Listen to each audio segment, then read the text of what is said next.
Hi, everyone. Welcome to another edition of Divorce-a-Palooza. And I want to start this off by saying that probably the biggest asset that you have is your home. Now, this isn't true for everyone, but in so many cases, that is your biggest asset. And the first question people say is, am I gonna have to sell the home? Am I gonna be able to afford living here? Where am I gonna live? Should I rent? Should I buy another place, like a smaller place? What should I do? And I always tell people when they ask me those questions, the first call, one of the first calls that you should make if you're asking these questions is to a mortgage lender. People think, oh, I'll ask my divorce attorney, but they don't really know. A mortgage lender can help you figure out your best option when it comes to your living situation. So today I want to talk about what's called divorce mortgage planning. I have a great guest for this. Her name is Karla Kyte. And Karla has been a mortgage lender for 27 years. She's been specializing in the divorce space for about 7. And hi, Karla. Hi. So Karla is a CDLP. She's a mortgage lender, but she's also a certified divorce lending professional. So she actually took the time to get a certification and a training. So Karla, tell me, what is a CDLP? How is that different than working with a regular mortgage lender? And also it doesn't cost anymore, right? Well, that depends since you opened that up. And I do want to say too, if you're going through a divorce and these are your questions, calling any mortgage lender is probably not the best idea. You need to call a CDLP because this is what we really do. And I specifically do this day in and day out. So a lot of people that have their CDLP maybe dabble in it on the side, maybe help divorcing clients when they come across them. But this is literally all I do. So I work directly with a lot of attorneys, mediators, all kinds of different divorce professionals, and I get involved very early on. I do have a divorce mortgage planning business, and there is a cost for that. Just like any other divorce professional, we're paid for our time. And Okay, but I want to tell everyone who's watching there's a difference. If you want Mhm. to hire Carla as your mortgage lender and CDLP, that's the same cost as hiring any any mortgage lender. But if you want divorce mortgage planning services where she goes more in depth with you and helps you on an hourly basis type of thing, that's when it costs more, but you have to see if it's worth it for you. Yeah. So I will say it's highly worth it because a lot of people during the settlement process make agreements that they can't actually do once they're divorced. So, you know, you might agree to keep the home and take over the mortgage, and even go as far as to say that you will assume the loan from your ex spouse, when in fact you can't because maybe you just went self employed or for whatever reason you don't qualify and your numbers don't work. That's why people need divorce mortgage planning because they need to make sure that what they are agreeing to in the settlement that they can actually accomplish post decree, because otherwise they have to go back and modify their settlement agreement, which costs money, it's time, and a lot of times you can't get your ex-spouse to agree to a different scenario, right? And then you end up in a litigious type of situation where you're Yeah. paying your lawyer hourly, you're going to court, and that costs tens of thousands, whereas a divorce mortgage planning is not so much. It's like pennies compared to that, and I think, like, that's honestly, Jackie, where one of my biggest frustrations are because I will have people come to me after they've gone through their divorce, and they're upset because their lender denied them on the during the assumption process, or they're trying to refinance, whatever the case is, and they don't understand why because the communication during the assumption process is not good anyway, and they don't understand why they've been denied. And I can usually tell them in 5 minutes this is why you've been denied. And maybe if you would have done this, or can we modify something in your agreement? Can we start doing this? And then, months down the road, you can reapply for the assumption or for the refinance, whatever it is you're trying to do. All right, now let's back up here and let's say somebody is just getting divorced and they call you and they say, I'm not sure if I can keep my house.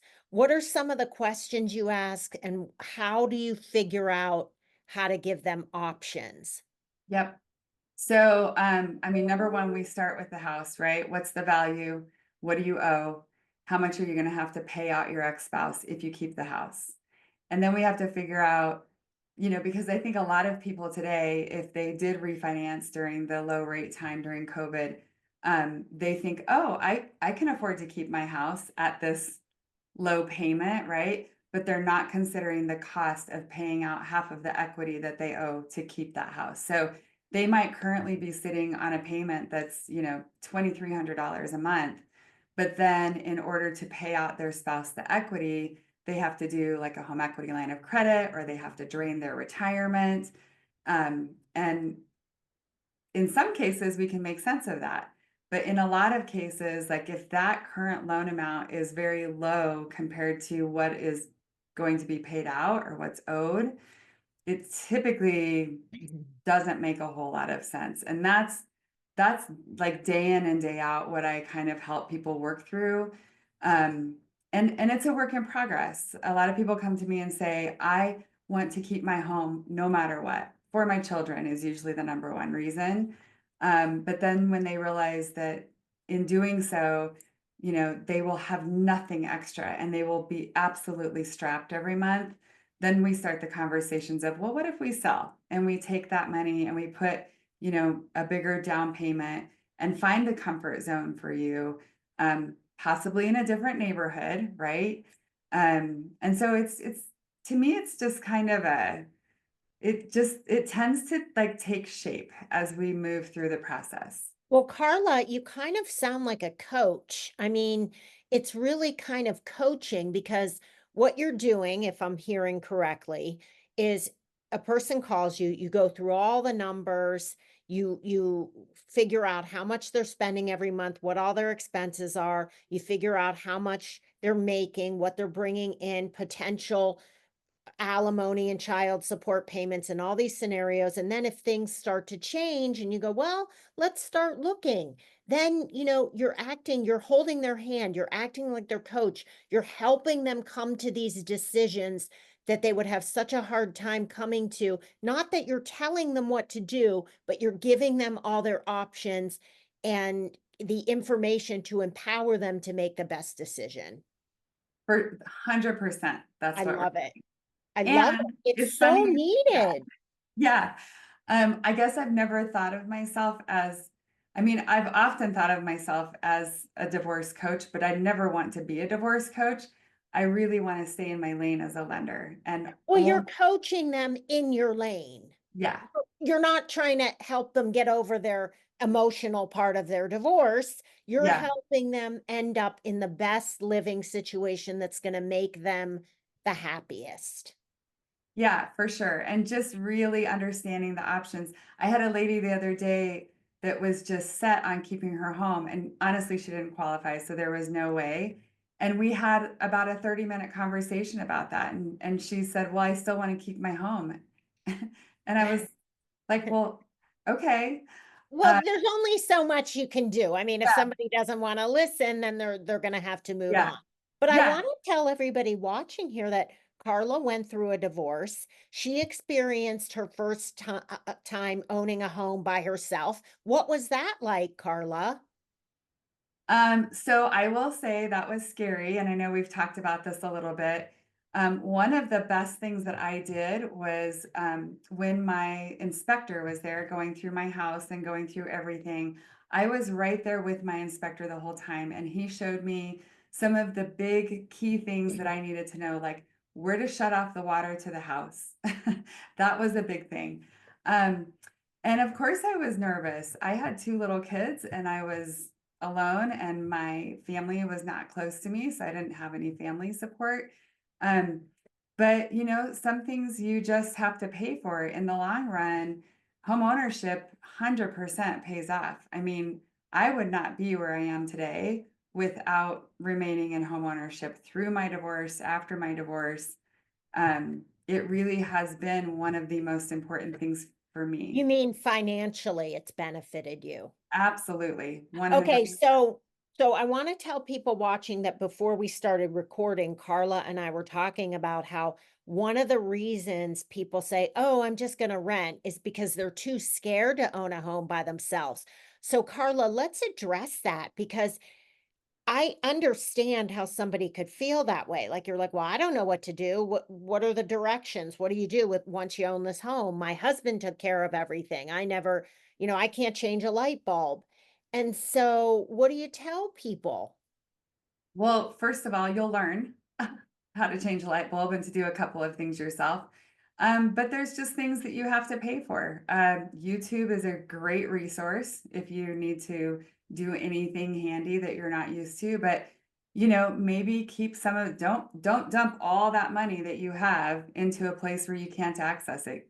Keep a little bit of money set aside so that you can afford to hire a handyman or handy person to come in and help you fix anything, right? Just be open-minded, embrace it. Well, and also, well, I was going to say a couple things. The best thing I ever did, handymen are very sympathetic to single mothers. And Ah, if you tip them well, they will be there for you. I'm telling you, I have two different handymans that would jump every time I called. They were so awesome, and I felt great because I could always rely on them. And the yeah, second thing is, once you own a home, by yourself and pay that mortgage and fix it up and make sure you have to call your heating and air guy twice a year. And really that's really the only thing that needs serviced, honestly. But you will feel so empowered, so strong, and then you'll really love owning your home because it's really yours. For example, I'm renting right now and I owned for many, many years, and I don't like it not having the control of what I can do to my home. And so there's definitely advantages and disadvantages. And before we started recording this, Carla and I were talking about how there's reasons there might be a reason why you wanna rent, but don't rent because you're scared to buy a home. Rent yeah. if you don't know what you want, if you don't know if you wanna move out of a city in the next year. Those are reasons to rent, things like that. Yeah. Yeah, for sure. If you don't know for sure where you want to be, and if you think that, like, you could still buy and then you could rent that place out if you move out of the city, but if it's not going to cash flow and you have to sell, you're going to lose money on that. So that doesn't make sense. But if you know the area that you want to be in, I mean, to me, you can drop another 30, 50, 60,000 in rent over the next year thinking about what it is that where you want to be and so on. So if you know that you want to be in the area, if you have small children and your spouse is here and you know that you want to be close for convenience and for the kids and so on, you might as well buy something. And it's an investment. It's an investment, but like you said, it's more than that. Like it's emotional too. It's having the space that you can make your own. Um, and just being involved in the community that you're going to be in, right? So it's more, but it is truly just it's an investment. It's financial. So And if you're gonna be there long term. yeah, And the other downside of renting is the person could say, okay, you have a 1 year lease. Oh, I think I'm going to sell the place. So now you have to be out of your place. You don't have a choice. And do you really want to move again once you got comfortable there? The kids have settled in. Well, now after 1 or 2 years, you might have to move again. So that's something to consider too. yeah. Carla, thank you so much for being on Divorceapalooza. Thanks for having me, Jackie. Tell everyone who's watching the best way to get a hold of you. The best way you can call or text at 303-525-9077.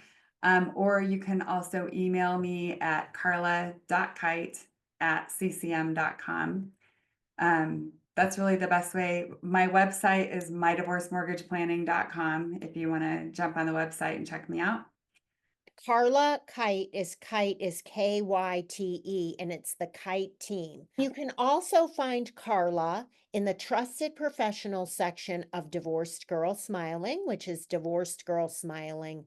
Yes, you can. Thanks so much, everyone, for watching. Thank you, Jackie.